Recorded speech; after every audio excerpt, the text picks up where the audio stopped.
Albayalde ay isang dinastiya. Totoo po yan. Political dynasty. Ang sabi nila, ang laban po dito parang si David at Goliath. Alam niyo po yan, di ba? Si David at Goliath. Pero ang tanong ko sa inyo, sino po ba ang nakatalo kay Goliath? Si David, di po ba? Ayan na po, si Oscar David Albayalde.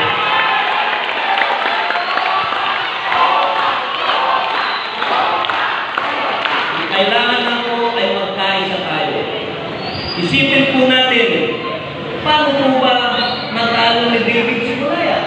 Kasi nandun sa likod niya ang mga tao at saka ang Panginoon. Tandaan mo natin yan. Kaya lang ako lang nasa harapan ninyo ngayon. Serbisyo ang gusto sa inyo. Ang magserbisyo sa inyo. Ang hinihingi lang po namin sa inyo, sana pagbigyan nyo lang po kami ng isang termino.